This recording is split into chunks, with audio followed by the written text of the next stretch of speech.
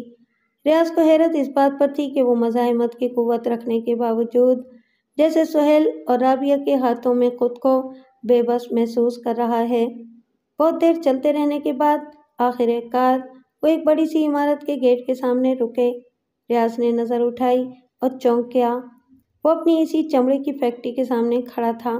ابھی وہ سوچ ہی رہا تھا کہ یہاں لانے کا مقصد کیا ہے کہ بچوں نے گیٹ کھول کر اسے زور سے اندر دھکا دے دیا اور باہر سے گیٹ بند کر دیا۔ پھر منظر تبدیل ہوا اور ریاض نے خود کو کھالیں صاف کرنے والے شعبے میں ٹھیک 10 برس پہلے کی طرح بدبودار کھالیں صاف کرتے ہوئے پایا۔ کھالوں اور کیمیکل کی بدبو سے اس کا دماغ اڑا جا رہا تھا۔ طبیعت مالش کر رہی تھی، جسم پسینے پسینے ہو رہا تھا، مگر وہ بڑے لگن سے اپنے کام میں مصروف تھا۔ وہ اتنا محب تھا کہ اس نے چھٹی کے لیے بجنے والی تیز گھنٹی بھی نہ سنی، یہاں تک کہ شعبے کا انچارج اس کے پاس آیا اور اس کا کندھا پکڑ کر زور زور سے ہلاتے ہوئے بولا، کب تک کام کرتے رہو گے؟ اندھیرا ہو گیا ہے، اب گھر جاؤ۔ ریاض علی کی آنکھ کھل گئی۔ اس نے دیکھا رحمانہ اس کا شانہ ہلا رہی تھی۔ کب تک سوتے رہیں گے؟ اٹھیے، وہ کہہ رہی تھی، شام ہو چکی ہے۔ ریاض چونک کر اٹھ بیٹھا۔ پہلے اس نے غور سے چاروں طرف دیکھا۔ وہ فیکٹری میں نہیں اپنے گھر میں تھا۔ شاید اس نے کوئی خواب دیکھا ہے۔ اس نے ایک گہری سانس لی۔ سارے گھر میں اندھیرا کر رکھا ہے۔ ٹھہریے، میں ذرا لیمپ یا لالٹین چلا لوں، رحمانہ بولی، اور پھر لیمپ کی روشنی میں ریاض علی نے دیکھا کہ سہیل اور رابعہ دروازے پر اپنے ہاتھوں میں کئی ڈبے اور پیکٹ لیے کھڑے ہیں۔ روشنی ہوتے ہی وہ اس کی طرف لپکے۔ ان کے چہرے خوشی سے دمک رہے تھے۔ وہ ڈبے اور پیکٹ کھول کھول کر ریاض کو اپنے جوتے، موزے، ٹوپی، دوپٹے اور مختلف چیزیں دکھا رہے تھے۔ رحمانہ نے بتایا کہ بازار میں ہجوم کی وجہ سے اسے خریداری میں توقع سے زیادہ دیر ہو گئی۔ پہلے اس نے سب کے لیے ایک ایک جوڑا کپڑوں کا خریدا، پھر درزی کے پاس گئی، اس کی بڑی منت خوشامد کی، پرانا گاہک ہونے کا واسطہ دیا۔ تب کہیں جا کر اس نے وعدہ کیا کہ وہ ان کے کپڑے عید سے ایک دن پہلے دے دے گا۔ اس سے فارغ ہو کر اس نے دوسری چیزیں خریدیں۔ مہنگائی اتنی زیادہ ہو گئی ہے کہ جو پیسے آپ نے دیے تھے ان میں سے صرف کچھ ہی رقم باقی بچی ہے۔ ریاض علی خاموشی سے سنتا رہا۔ بچوں کا دل رکھنے کے لیے ان کی چیزوں کی تعریف بھی کی۔ رحمانہ کھانا تیار کرنے چلی گئی۔ ریاض نے بچوں کو ہدایت کی کہ وہ اب منہ ہاتھ دھو کر اپنے کمرے میں سونے کے لیے چلے جائیں۔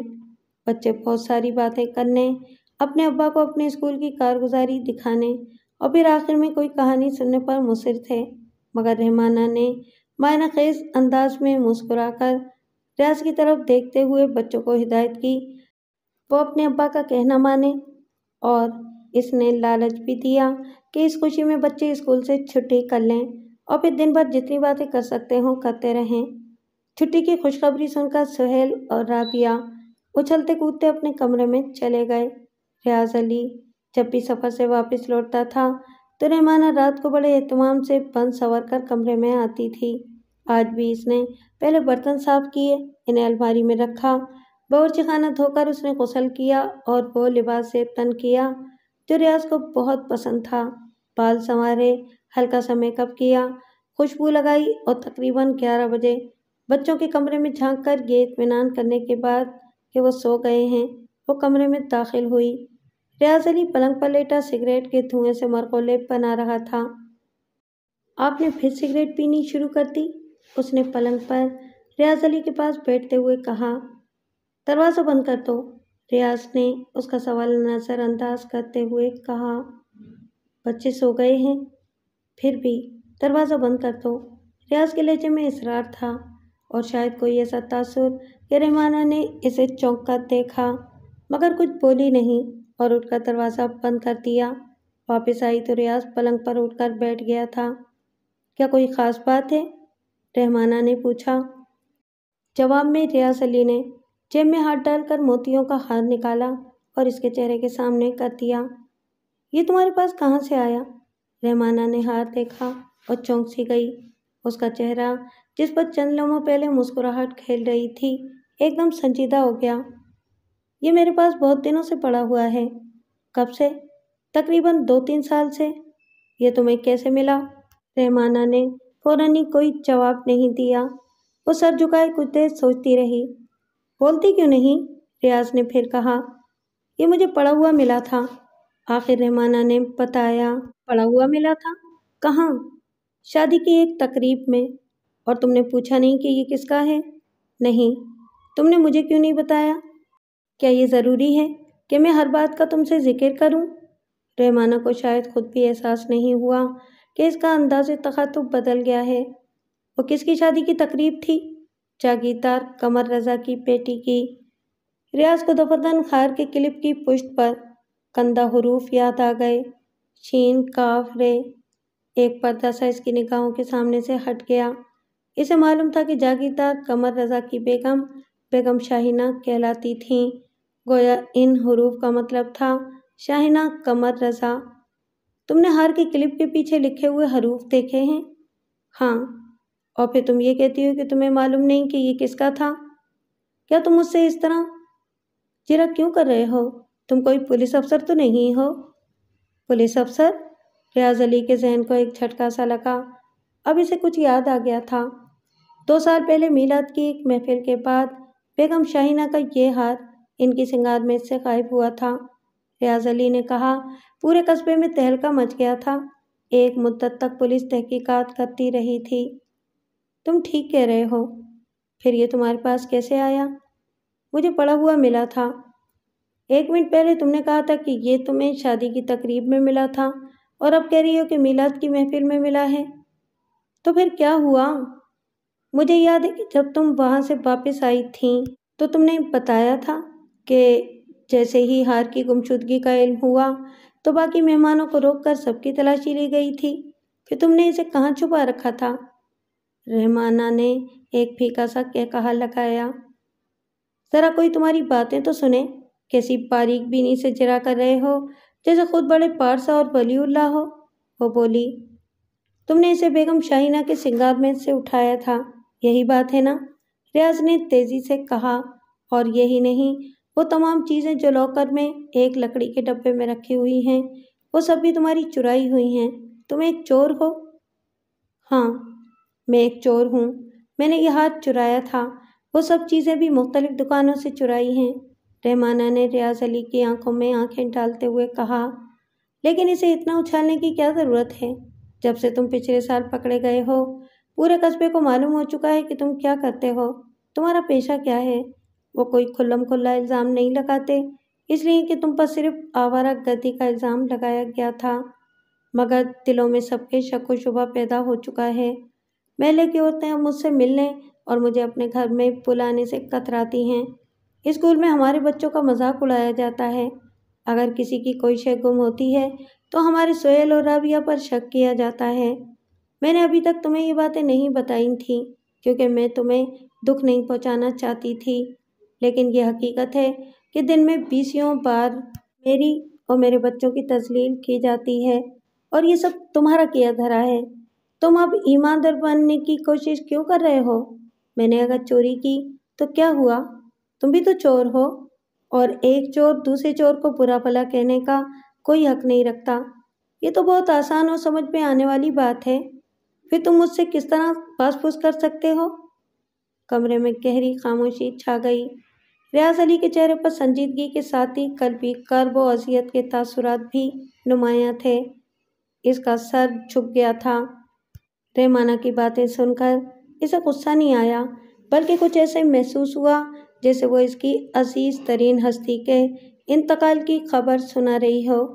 گزشتہ تمام برسوں میں وہ رحمانہ کو ایک نیک اور ایماندار عورت خیال کرتا رہا تھا، اور کبھی کبھی خود ہی دل میں یہ سوچ کر شرمندہ ہو جاتا تھا کہ وہ ہرگز ایک شریف، متقی اور ایک دیندار باپ کی بیٹی کے قابل نہیں ہے۔ شروع میں جب رحمانہ کو اس کے دھندے کے بارے میں پتہ چلا تھا تو وہ اسے کتنا سمجھایا کرتی تھی، اور وہ جواب دیتا کہ وہ یہ سب کچھ اپنے لیے نہیں بلکہ اس کے اور خاص طور پر بچوں کے بہتر مستقبل کے خیال سے کر رہا ہے۔ وہ چاہتا ہے کہ اس کے بچے بہترین طور پر پروان چڑھیں اعلیٰ سے اعلیٰ تعلیم حاصل کریں، خود کو معاشرے کا اہم اور کارآمد عنصر ثابت کریں۔ انہیں اپنی زندگی خوشگوار بنانے کے لیے جرم و گناہ کا راستہ اختیار نہ کرنا پڑے۔ اس نے یہ بھی وعدہ کیا تھا کہ جیسے ہی وہ اتنی رقم جمع کرنے میں کامیاب ہو گیا کہ اس کا اپنا ایک مکان ہو جائے اور کوئی باعزت کاروبار کرنے کے لیے ضروری سرمایہ فراہم ہو جائے تو وہ چوری چھوڑ دے گا۔ پھر اسے سمجھانے والی، اسے جرم سے باز رکھنے کی کوشش کرنے والی خود اس راستے پر کیوں چل پڑی؟ پھر اسے یہ بھی یاد تھا کہ گزشتہ سال جب وہ گرفتار ہوا تھا تو رحمانہ ہی تھی جس کی دوڑ دھوپ اور جد و جہد کی وجہ سے اس پر چوری کی دفعہ تائید نہیں کی گئی تھی۔ صرف آوارہ گردی کے جرم میں 1 ماہ کی قید کے بعد رہا کر دیا گیا تھا، اور رحمانہ نے اسے یہ بتایا تھا کہ جب وہ پولیس سپرنٹینڈنٹ کے بنگلے پر جا کر روتے ہوئے اس کے قدموں پر گر پڑی، اپنے چھوٹے چھوٹے بچوں کا واسطہ دیا، تو ایس پی نے بڑی ہمدردی سے اسے اٹھایا اور کہا کہ وہ اس کی آنکھوں میں آنسو نہیں دیکھ سکتا اور جتنی بھی مدد ہو سکتی ہے کرنے کو تیار ہے۔